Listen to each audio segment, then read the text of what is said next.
Welcome to LOA Today. I'm Walt Thiessen. With me today are Louis D'Souza and Anne-Marie Young. This is your Daily Dose of Happy. We are so happy you decided to join us today.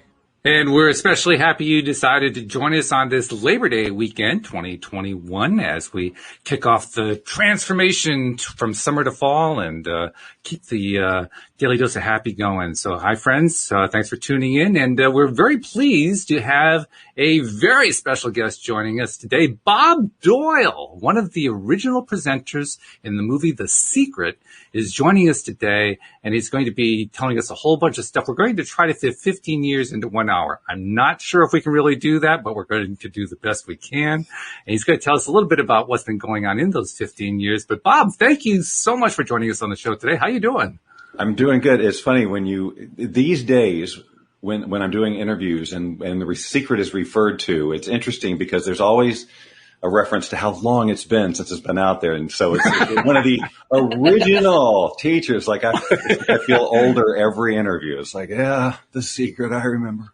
Well, if it makes you feel any better, I was reviewing, I hadn't played the movie in a while, and I played it over the weekend just to kind of, remind myself. You were the youngest, by far, the youngest presenter in there. So, I look ridiculously baby-faced, don't I? I mean, it's so weird. It's so weird. Every time I look at that picture, it's like, I can't, it didn't, obviously at that point, I was looking through a different set of eyes, and I didn't see that as dramatically as I can see it now. Like, I was just a kid. Oh, well. But that's all right. Hey, I'd say it was a good thing. And you've retained your youth very well. I mean, you're complaining about the aging, but let me tell you, you look quite young as far as I'm concerned. Well, thank you very much. Thank you so much. I do what I can. See, that's what happens when you have white hair. Everybody looks young to you, I was just commenting this morning as I was brushing my hair. I said, still mostly not gray, There you go. You got it. So anyway, you got to tell us a little bit about what you've been doing. And we're actually going to share something for people who might be in the live stream. I'm going to plug a little link in there. There we go. So if you're listening on the live stream, there's a little quiz you can take. It's a little 8-question quiz. And just give us a quick idea. What's that quiz all about, Bob? Yeah. So what we're going to talk about today is kind of why I'm teaching transformation the way that I am, as opposed to how I have been for like 20 years. And a lot of that is it's all around brain rewiring and how do we rewire our brain. And one of the very first, as we'll discuss, one of the first things you're going to have to learn to do that effectively is when you are on autopilot, when you're just taking action based on your wiring without really any conscious thought. And what helps you to do that is to know kind of how you're wired right now. And so over the course of these 20 years of coaching people and talking about transformation, I've seen some personality types. These are totally 100% Bob Doyle made up, but they're based, of course, on thousands of, real people and traits that they have in their personality when it comes to transformation. That's not necessarily like this would not go up against a DISC test or something, but when it comes to like taking on major change in their lives, there seem to be 4 main types of people that stop themselves for various reasons because of some aspects of that trait. So if you take this quiz, it takes 60 seconds. It's free. You'll know what your transformation personality type is and what that means. We'll talk about some of that. And then that way, everything that we're talking about today will have way more context and you'll be able to apply it to you. So if you're listening to this, even if it's on a replay of some kind, take the quiz. It takes 60 seconds and then listen to the rest of this knowing what your type is. It's just going to otherwise it'll be just more theoretical than, practical for you. And you just reminded me that 99% of the people listening to this are just listening. There's no actual link to see. So I will put it into the description. But for those of you who haven't seen it in the description, just go to tptquiz.com and it'll plug you right in. It takes, like you said, about 60 seconds, real quick. And I like the graphics, by the way. That makes it nice and easy. Nice. Good. Yeah. I mean, and, I've never had anybody say it was off. I mean, it's pretty accurate and people can generally see that behavior associated with that, with that type in their transformation efforts. So it just is tremendously advantageous, as you will discover more, as we talk about why I'm doing what I'm doing and what it is. That's beautiful. Well, of course, my co-hosts are here, Anne-Marie and Louis. And Anne-Marie, I mean, I don't know about you. I'm pretty excited just even talking to Bob. But you took the quiz. You took it ahead of all of us. How did it come out? I mean, first of all, it didn't scare you away. That's a good thing.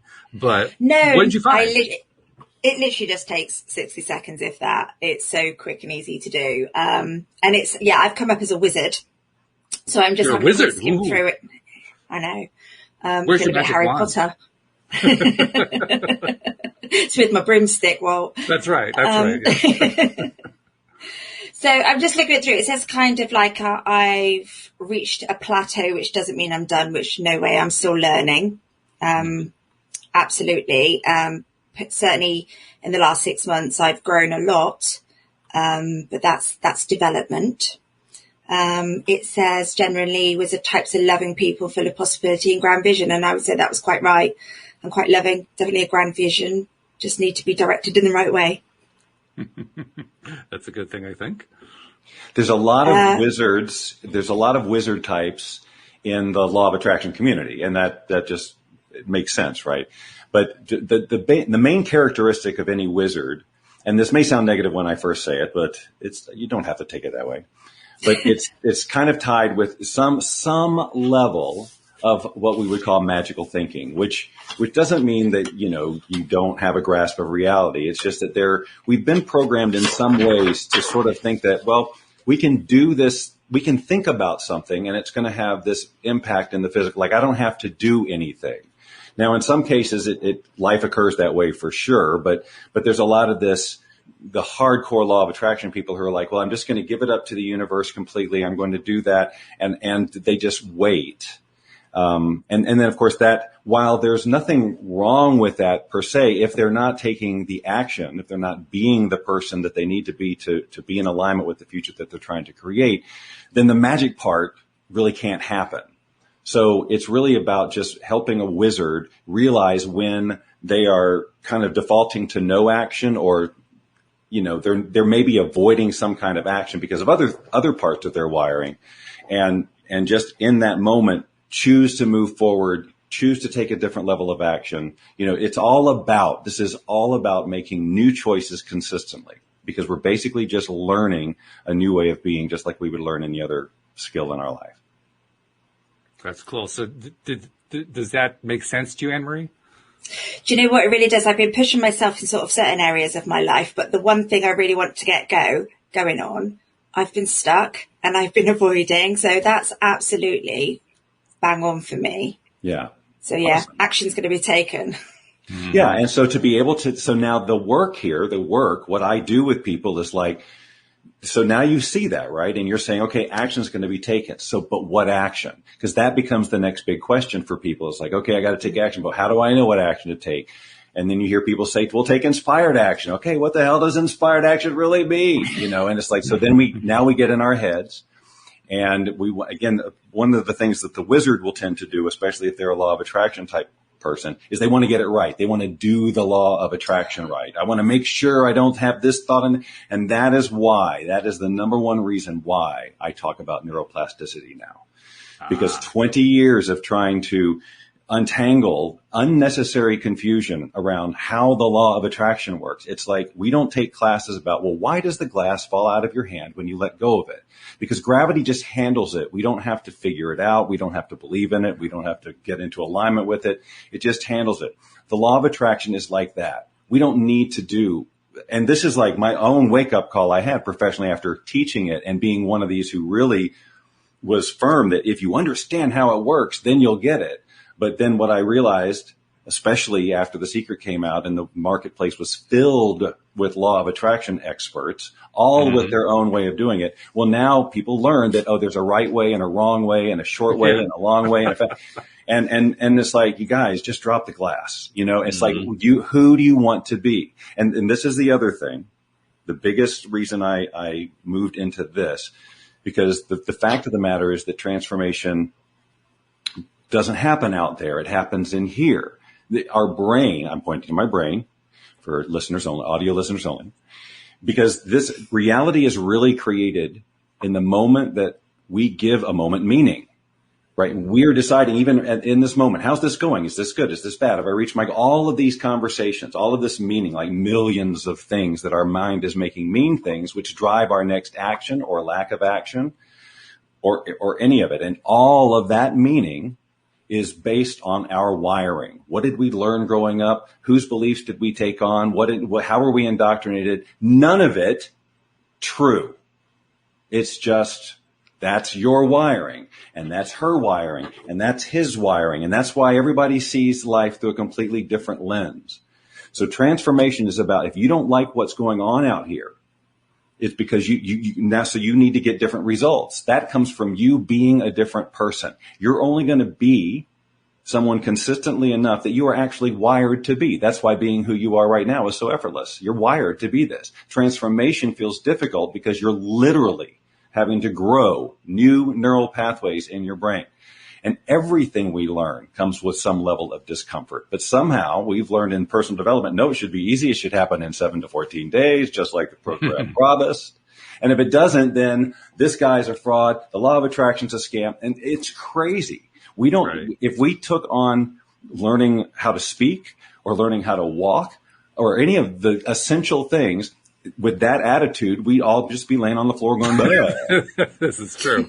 We have to go through the learning. And so we are now, what we want to do, if we want to transform our life, we got to change this lens that changes our brain. So how do we change our brain? How do we want to change it? So this all came because of what Anne-Marie said, is I got to take action. So let's really make sure that the action you take is in alignment with the person you truly want to be.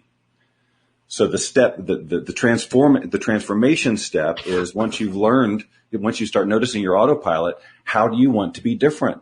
What are the characteristics of this future person? Because people come into the law of attraction. I want the house. I want the money, all that external stuff. Okay. Who do you need to be to have that?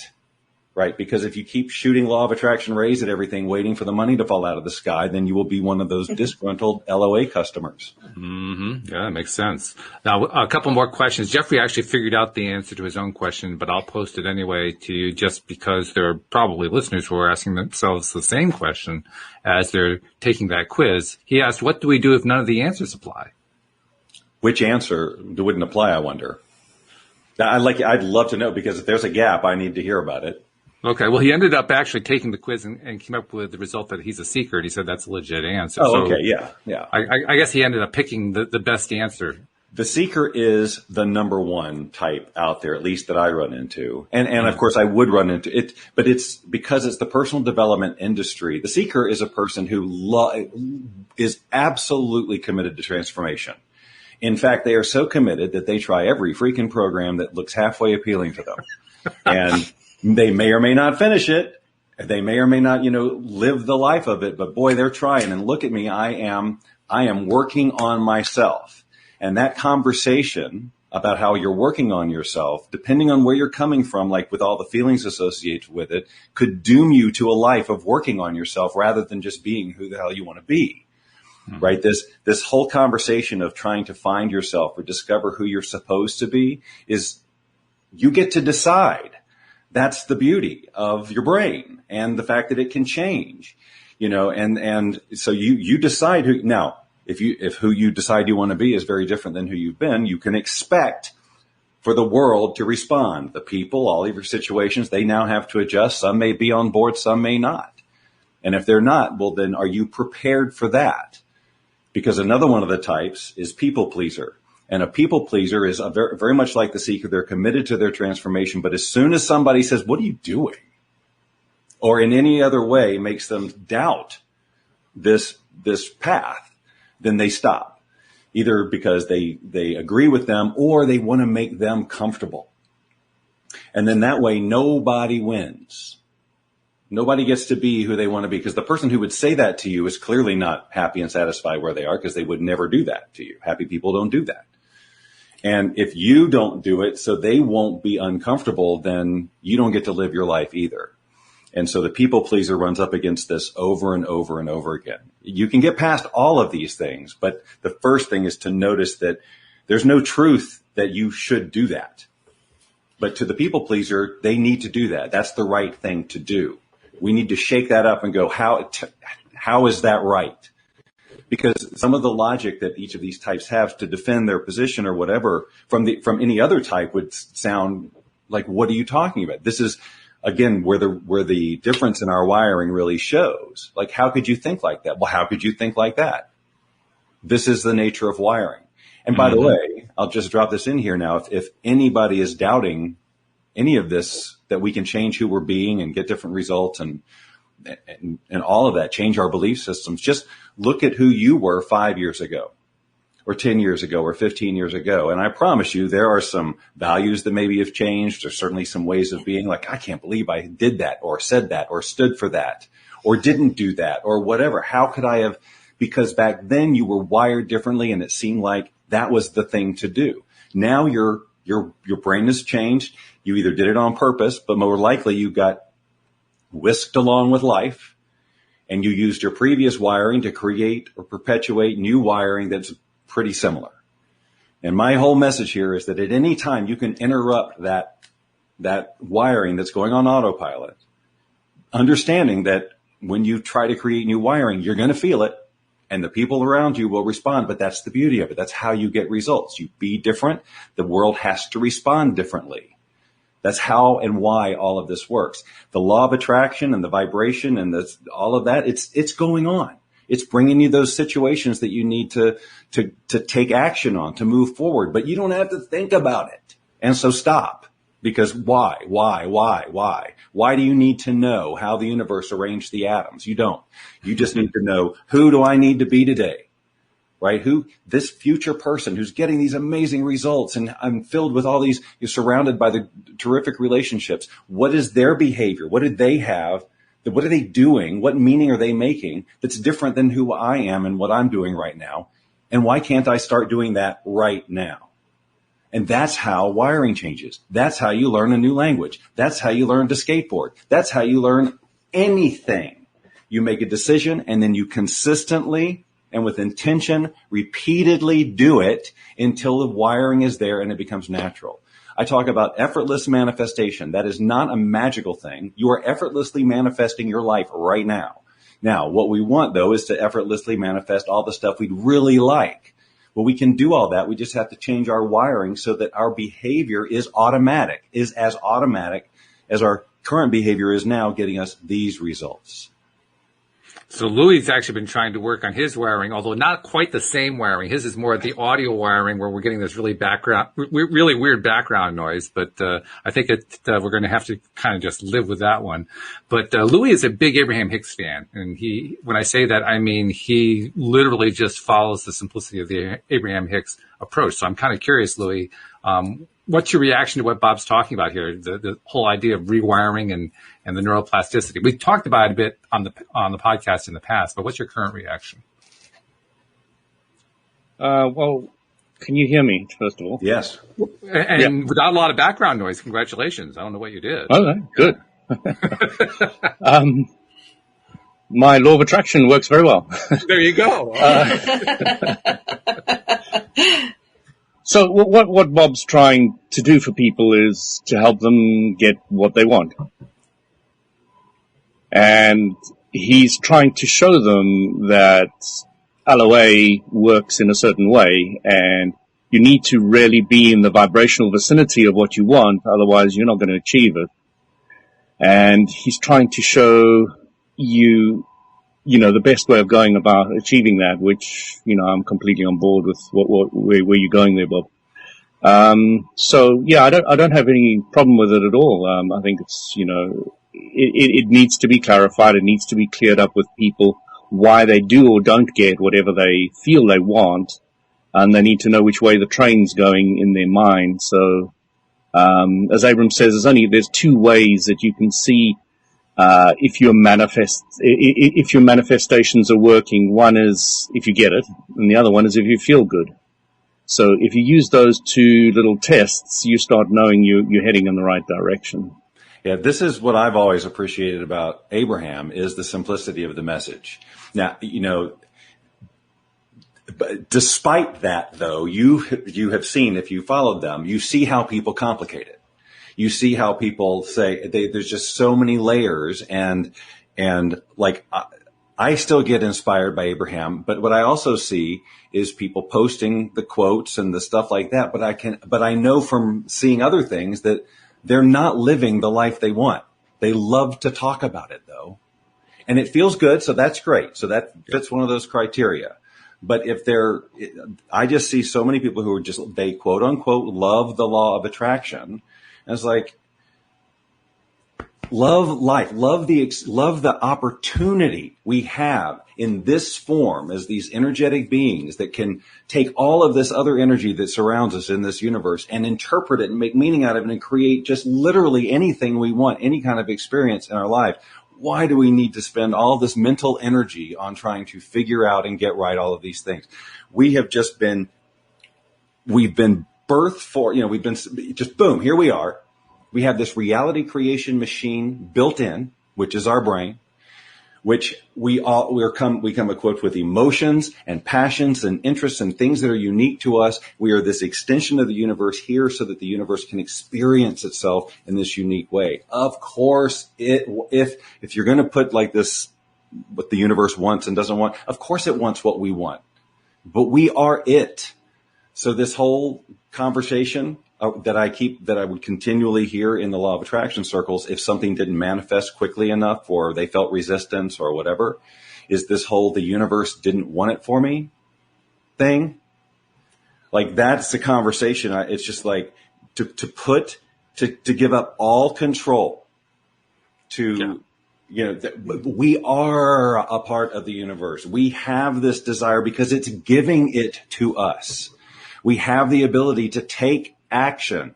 The only thing that stops us is that we also have the ability, the way this all works is we have this brain that we can program however we want to give us these freaking really superhuman abilities. You see them out there, people who don't have these limiting thoughts and train themselves to do things that we think are superhuman. No, it's just they're wired that way. They worked themselves. They've got this miracle. And most of us are squandering it. Right? Or using it to perpetuate an experience of reality that is not what we want. And we get distracted by things. And I'm not, please don't anyone take this as anti-secret or Abraham or any of it.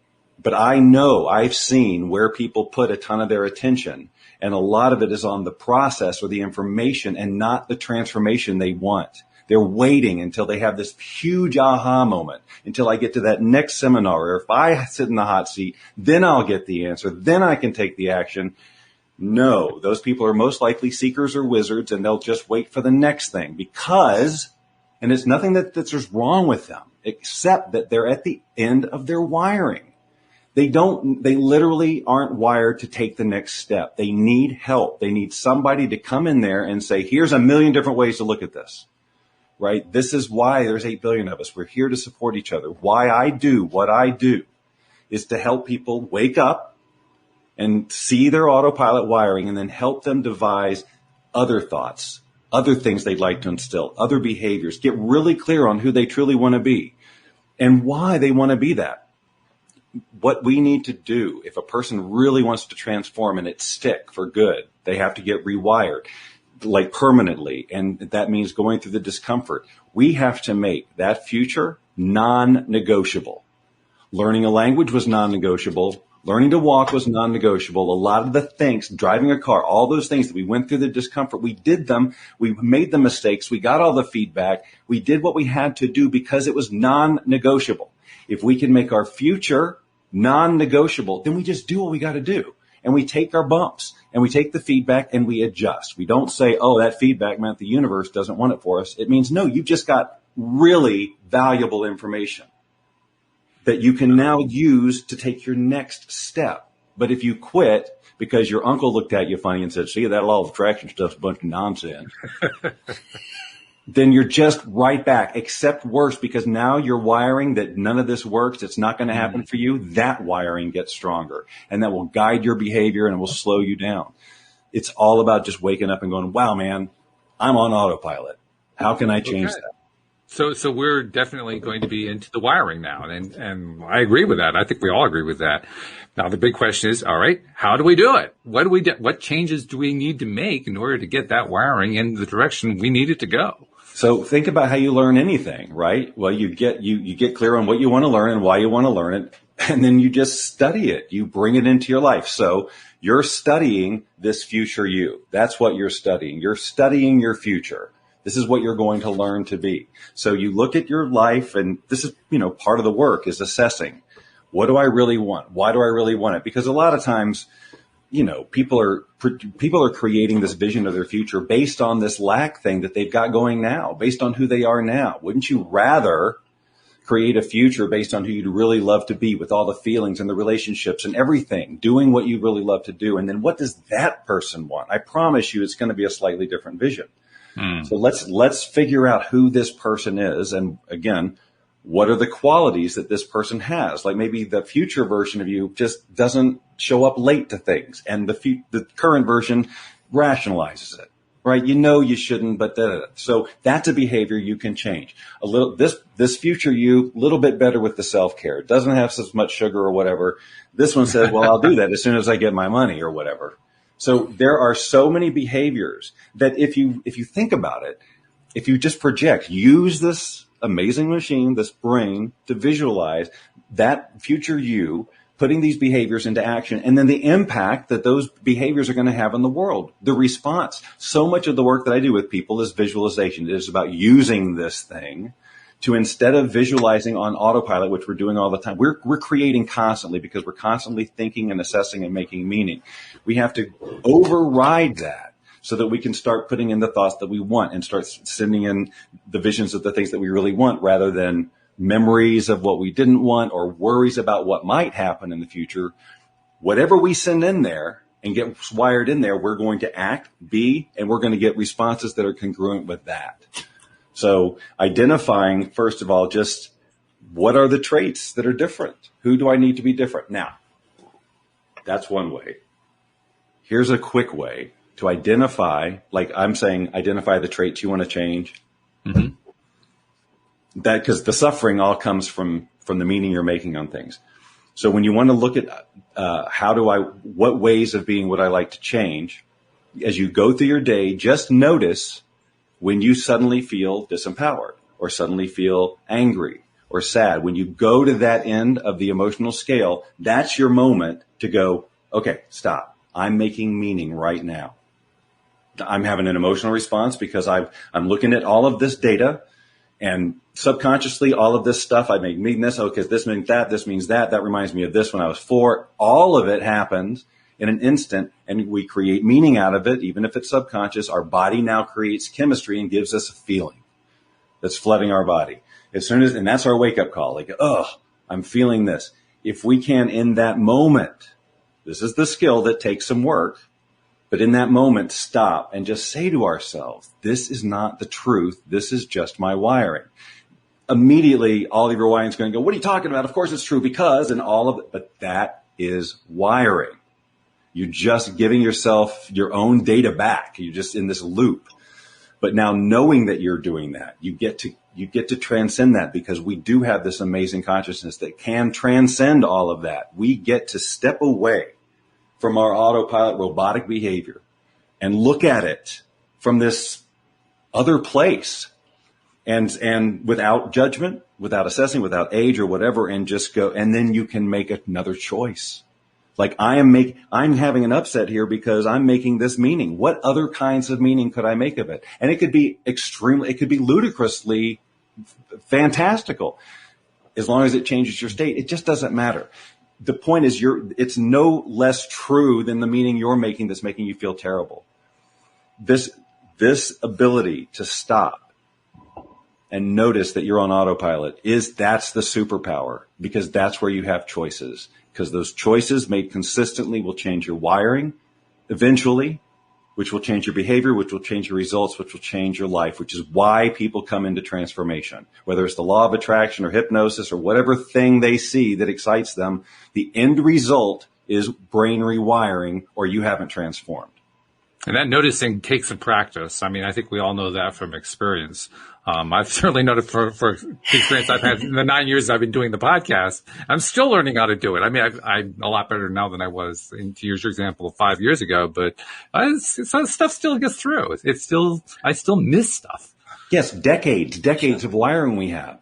Decades. And that's why people, I beg people, please be gentle with yourself. I should know this already. I mean, that's some of the frustration I ran into in the law of attraction conversations, because I've been studying this 15 years. I should know better. So see, none of this is working for you.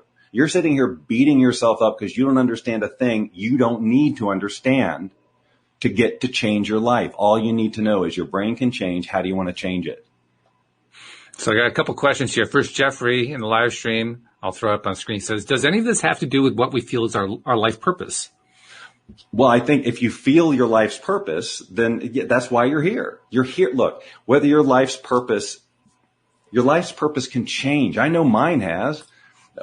I started out in the world, and my purpose was to be on the radio. Then my purpose was to not be on the radio. My purpose was then to get into fitness. Then it was so it just changes. So again, that's that whole thing of like trying to figure out your life purpose. Don't waste time on it. What do you want to do right now? It can lead you to the next thing. If you know what you want to do right now, then yes, my whole contention is if you've got a sense of purpose, something you want to do, it's because you're here to do it. Now, what do you need to do to make that happen? Who do you need to be to have those circumstances come into your life so that you can live a life of that purpose? And Marissa's asking, do you sometimes have to focus on yourself and not on others so much? Yes. Like probably 99% more than most people are doing. Why do you need to focus? Look, this whole idea of thinking of others and being all of that, I get that, but it has totally been blown out of proportion. This is why people have problems with boundaries, which can just ruin your life. There is a point where it's okay for your life to be about you, because here's the thing, that your experience of everything's just going through you. Me hearing these words, you watching this, listening to this is your experience only. You just don't need to worry about other people's experiences to the extent that it's going to impact the quality of yours. What experience do you want? Again, with other people, when you change, they may not come along for the ride. So is it non-negotiable? Because guess what? You're going to find new people, and these people are going to be on board your new train, and they'll support you in that, and you won't have any resistance, and you won't have to justify it and all of that. But there is sort of the falling away that happens sometimes as you then change your environment. Is your thing non-negotiable enough that you're willing to do that and not make the fact that your aunt got upset mean anything about your destiny? Everybody else's reaction is about them. Get that through your head. Everything they say to you about you is about them. They're just projecting their experience of either themselves or what they think you're capable of. They have no idea. You have no idea. How could they? Absolutely true. And I would add to that it is almost impossible to work in somebody else's stuff when you got your own stuff in the way. And it's not like we have worked all of our own stuff out. I mean, I've got enough for a lifetime to work on my own stuff. You know, if I work through all that, maybe I can help with somebody else, but I'm still working on me. I got to get myself in alignment before I can help anybody else, I think.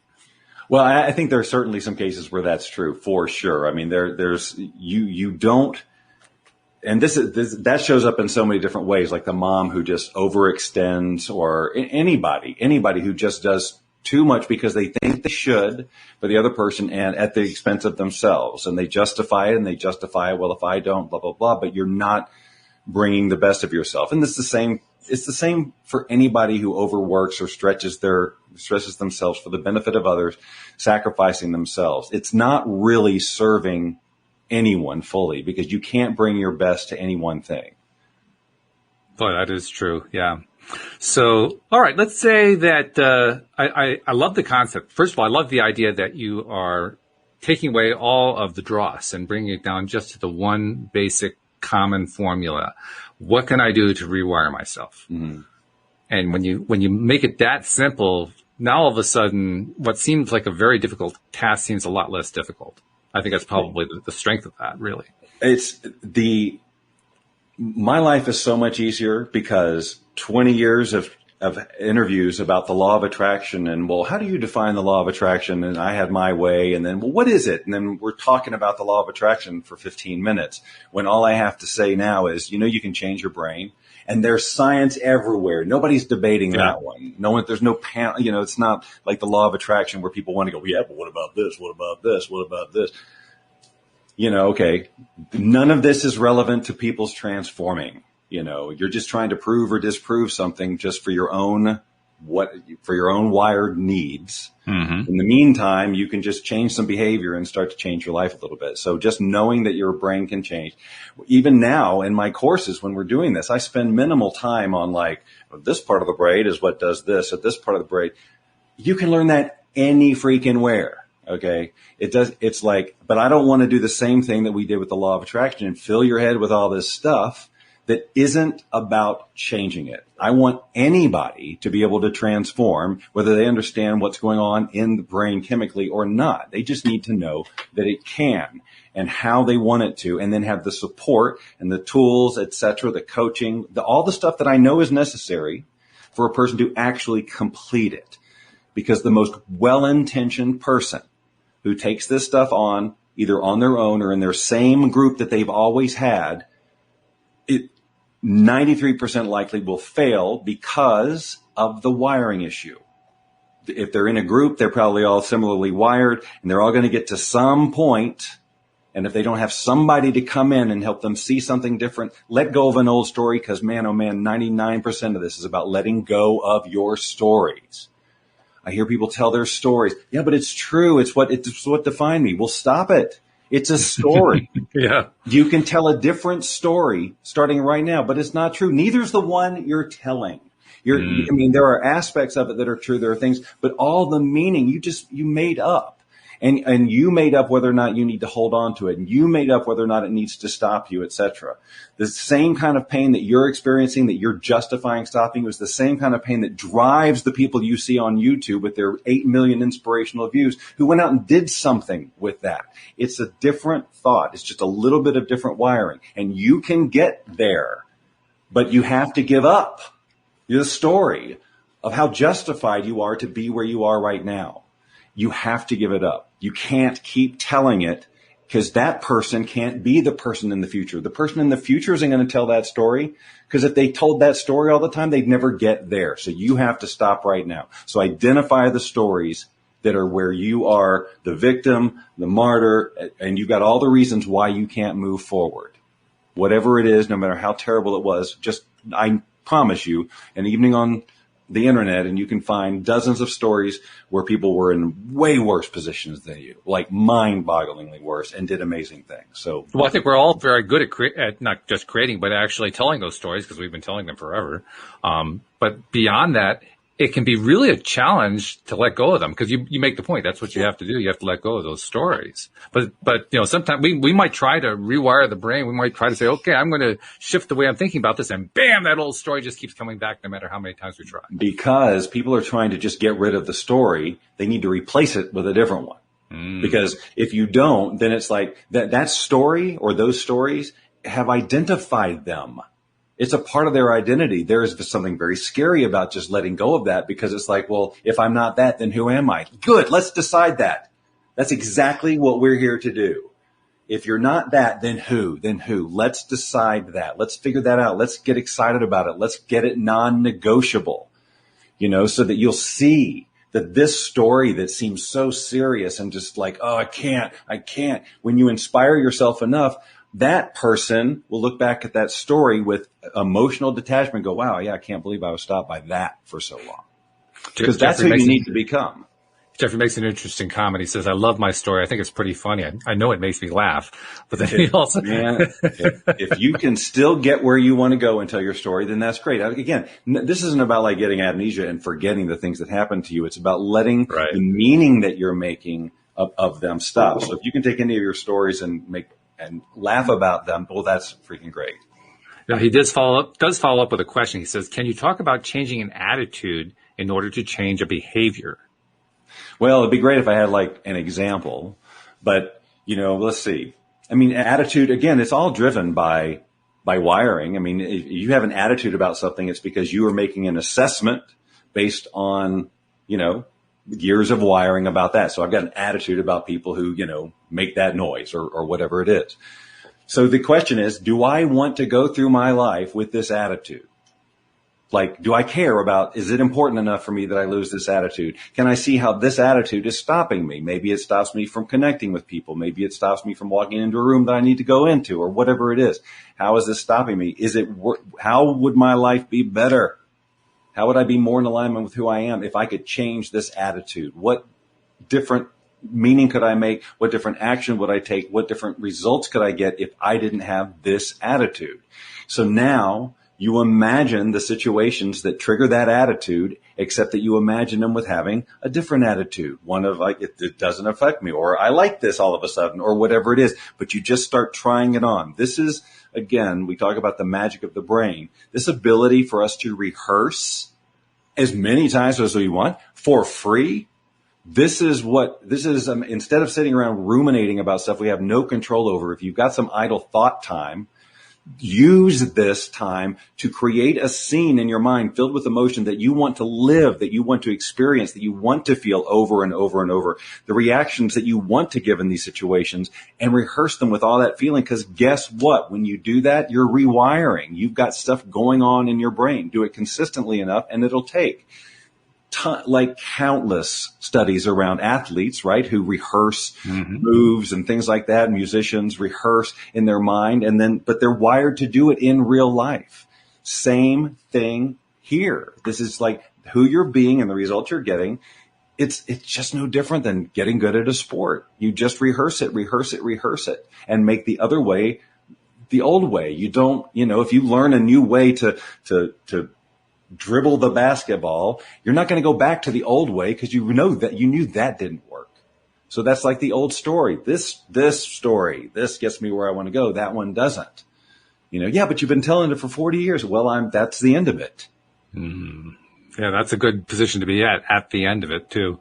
I spoke at the beginning of the show about how we wanted to get to know what Bob Doyle's been doing in the 15 years since The Secret, but I have noticed there's one really big similarity between the Bob Doyle now and the Bob Doyle then, and that is your passion is just as high now as it was then. It may even be higher now. I'm not. I think I think it is higher now. I mean, how do you manage that? I mean, how do you actually maintain that passion like you have over these last 15 years? Look, man, I'm just the message. I mean, the messenger. My story is I started my life I wanted to be a broadcaster. I just wanted to do silly things and make silly voices and write stupid stuff that's what I wanted to do. And I did that for a couple of years. Then I went into Atlanta. It was too big a market. I didn't have that kind of creative freedom. So my life became about how can I find something to do where I can creatively express what is in me, right? Take all the things I know how to do, love to do, and create a career out of them where I could work at home and not be an employee. And that's part of my whole, how did I get into this work story? But skipping all the details, with the internet and the ability and how you can disseminate information, it tapped into a bunch of things that I really liked to do. So it keeps me delivering my message. I get to play with all my toys and that kind of stuff. Where it got tricky was after The Secret. That's where the story took this sort of personal arc thing, because now I had gone from being this guy who just wanted to have fun and was kind of, I'd been doing the law of attraction stuff with the Wealth Beyond Reason program, which is what the producers of The Secret found. But I'd been doing it totally my way. I mean, I was just like my emails and they all got read and everything. It was a very different landscape out there.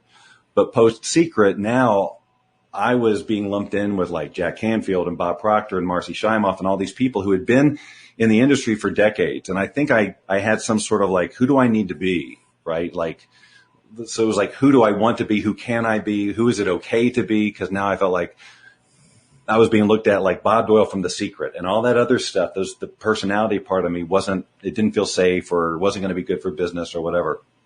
So I struggled with that for a while. But when live streaming came around, technology like Periscope and then eventually Facebook Live and on now all of this that we have, that was, now I could do all the broadcasting stuff, except now with video and visual stuff. So I just, now I could be creative about sharing my law of attraction message. So again, it just kept me in it. But once I switch into this mode, talking about whatever it is I'm talking about, if it's the law of attraction, if it's about wiring, it truly is it's a different kind of a flow. You can call it passion or whatever, but it just is like, as you can. Well, it comes out really loud and clear. I mean, it's not like we have to read you, right? The energy just kind of flows out of you. So that's what I'm reacting to when I call it passion. Well, thank you. And I enjoy that.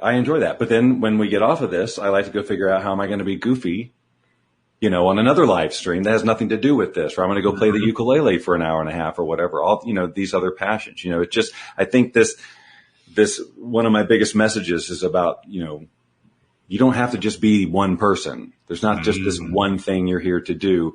And it's not like entrepreneur minds. We think everything we do has to have money attached to it. It's like, no, it's okay to play the ukulele for 2 hours and not get paid. You do it because it's in you to do. And if you don't do it, you're going to feel it, right? We're here to creatively express through everything that we produce, whether it's a business or whether it's music or whether it's a family. We're constantly creating. We're expressing ourselves, and we have these desires. We have these passions. We have these things we want to do. We're here to do them. We're here to have them. And anything that is inside you telling you that you can't is just faulty wiring. Yeah, that's a big, big message. And I know you keep hammering it home, but it's a big message with a very simple meaning. And I love it. I really do love it. I think we all do. I keep coming back to that passion. And I know that you were right. We do have different passions at different times. And I want to hone in on one aspect of that. And that is, we seem to have this idea. I forget who it was who asked the question about life's purpose earlier on, but we seem to have this idea, well, you have to find what your life's purpose is, and that's it. Then you go after your life's purpose. But you very eloquently point out that, the purpose can change. We can change our minds anytime we want to. We're not locked in. It's not like, oh, you have only one choice and you're done for the next 30 years. Because if you think about the flaw in that whole concept, it's like, you don't know enough yet. One purpose, because you're going to do a thing. If you wait, then you'll do nothing, or you'll do something that's not going to take you any closer to something that brings you joy. So you do what is bringing you joy. And as you do that, you're going to meet new people. You're going to learn new things. As you get better at it, you're going to have new distinctions, things that you would never have known about if you hadn't followed that path. But then this opens up, wow, okay, well, I didn't even know about this. So then that becomes your passion. That becomes what you follow. And it is your purpose to do it. It's calling to you to do. And then it brings you to the next thing. Like my path, I thought fitness forever. Once I clicked around fitness, I thought, well, that's it. I'm going to help people with physique transformation because I see all the benefits.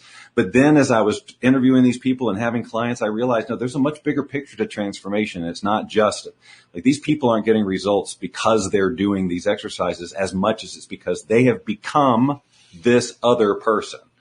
And so that had me looking at the bigger picture of transformation, which eventually led me to, the law of attraction and just all of that, where I idled for about 20 years, and now it's this. And what I love about this is that working with people now, the transformation happens so much faster, and they can see it and feel it, and it's undeniable. They're not wondering, well, the universe, I got a sign. There's nothing vague.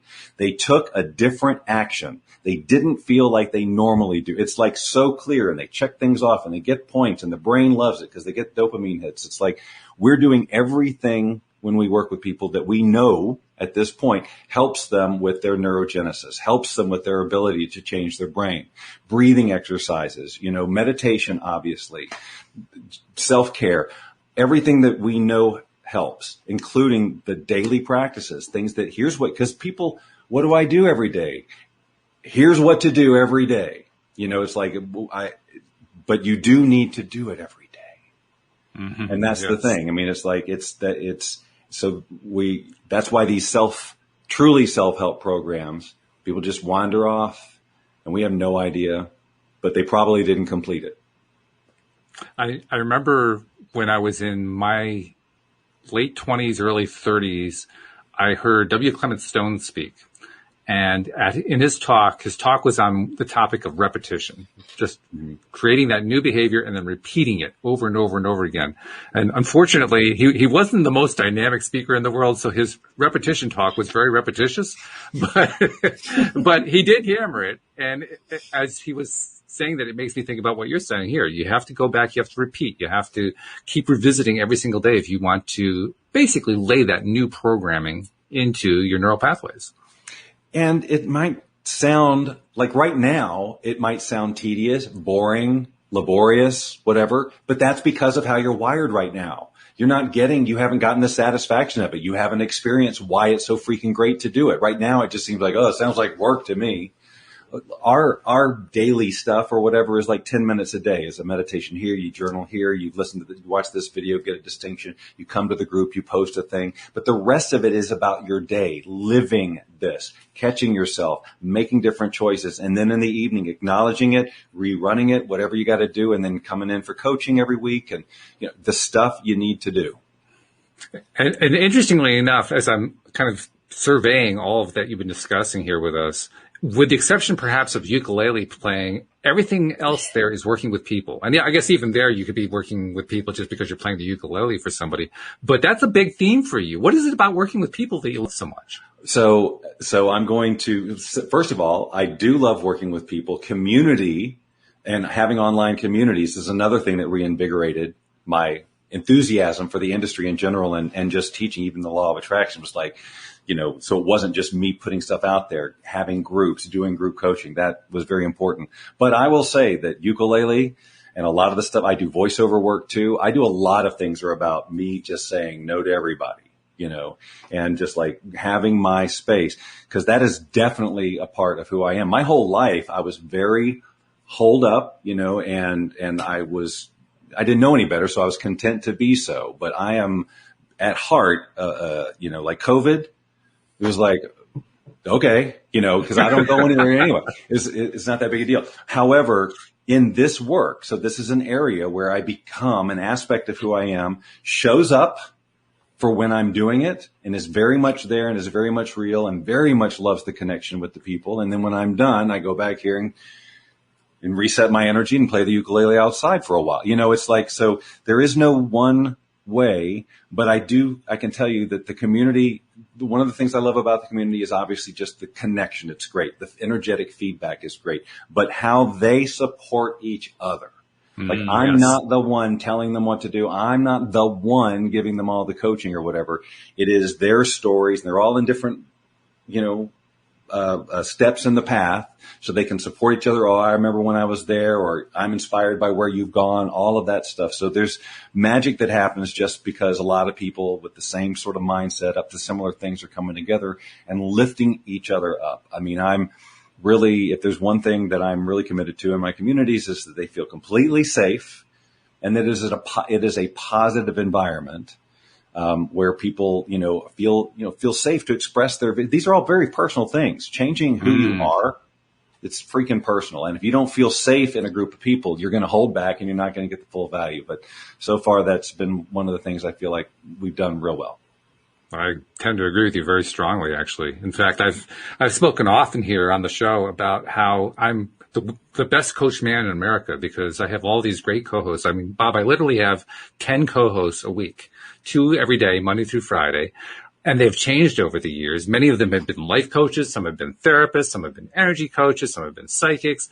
I mean, and I'm the beneficiary of talking with all of them. And I feel like yes, I'm kind of doing the podcast, but I feel like I'm the student here. And what you're describing here about this sense of community is exactly what I've gotten through the podcast. I see the same thing also in Facebook groups, LinkedIn groups, and so forth. Not all of them, but those where people are, like you say, really, really supportive. So I'm totally on board with what you're talking about. It is big. You need to have that kind of support.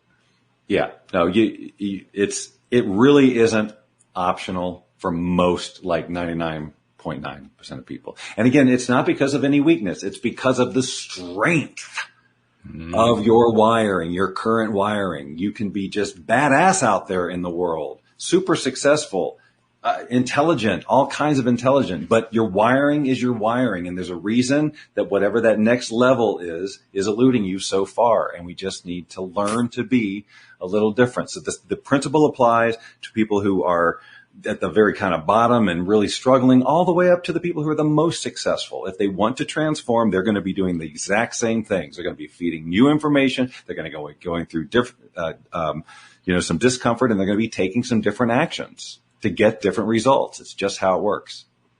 Let's just take a quick moment to talk about that discomfort, because we kind of skip over that a lot in these conversations, but it actually plays a really big role. It can actually blindside us, because as we uncover this stuff, I had an episode with that just about a month ago. I was working on a program associated with David Strickle's Stream of David, and all of a sudden, boom, I went through this huge crash and burn. And I thought to myself, what am I doing? I don't understand why I had this crash and burn. It took a while to get the perspective on it. But what I finally realized was, oh, I'm growing. I'm expanding. Yeah. And I'm fighting the expansions I'm going along.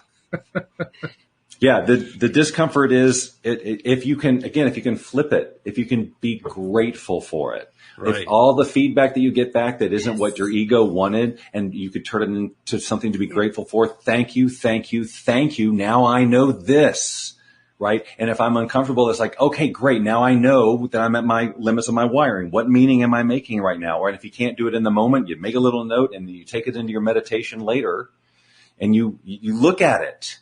Again, that's another great gift we have. Like I said before, we can actually consciously just lift up a little bit and look at how we're operating. That is a crazy superpower, right? But we have to be willing to let go of the truth of our stories that we're telling down here and just say, wow, is this working for me, hanging on to this story? I mean, it's quite a lot to untangle, but if I did, how much freer would my life be? And what would it look like and feel like? Let's visualize that. Let's make that non-negotiable. Really good. I like that. So in the few minutes that we have left, let's tie it together a little bit, specifically about what Bob Doyle is doing, what you're offering to the public, and so forth. I'm sure you do one-on-one type sessions, but you have group things. What do you have going on? So if they took the quiz, if they went through the quiz, then at the end you learn about the Boundless Living Challenge. I'm going to say it slowly because everybody thinks I'm saying balanced. Boundless Living Challenge. And that's where I do the work that I do. That is, it's set up as a 45-day thing, but most people continue doing it because it is a rewiring thing. And once they see how it works, it's like, well, why would I leave? But I'm just saying it starts as a 45-day thing. And this is where you get the practices. This is where you get the support. Every day I'm accessible. It's like direct access to me every day as a coach, in the Facebook group. And then on the weekends we have Q&As. But every day they have tasks to do, like that I say, just take a few minutes, but they get points for completing them. And those points, they earn things like access to other programs. This is all just for the brain, right? So nice. They can click and go cha-ching and make a sound and the whole thing that they just like doing it. And even though we know we're doing it just because it's there, we still do it, right? We just want to get those 2 points, 5 points, 7 points, 10 points, whatever. So, but whatever we got to do as the course facilitators, whatever we got to do to get them to do it, right? So if we're, I'm real honest about, we're doing this, so you'll do it. But if you're doing it, that's great. So they get points for just about all the stuff that is important, like coming to the group and acknowledging their wins. And a win in my group is when they caught themselves, not when they did a thing they should have done or knocked off a to-do item, unless doing that to-do item required them to be somebody that they have not been being.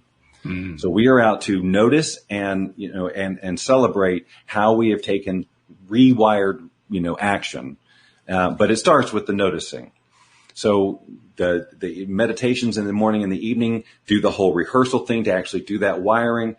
Again, you're getting points for the things you do during the day. There's journaling to flesh out ideas. Just, again, all the stuff that I know works with transformation. Oh, including the resistance releasing tools. I'm sure if you're in the law of attraction conversation, you've heard of things like EFT, the Sedona method, which Hale Dwoskin talked about. And, there's several. We got like 6 or 7 of them in sort of in the toolkit, because I know that when that discomfort arises, these tools can help you move through it faster, instead of getting stuck there and going, oh yeah, that time, right? So you use one of these tools, you process that out. So you don't have to be, in reaction mode to that particular memory or that particular chain reaction ever again. You can free yourself from that stuff. So that's what the challenge is about. It's about getting in there and challenging yourself basically to catch yourself and make the adjustment, to create that vision that's non-negotiable. That is a beautiful thing. Well, tptquiz.com, that's where you want to go to take the quiz. That's where you want to go to get to the last screen where you can get more information about how to join Bob's group and all the good stuff he's talking about there. What I want to do is say thank you.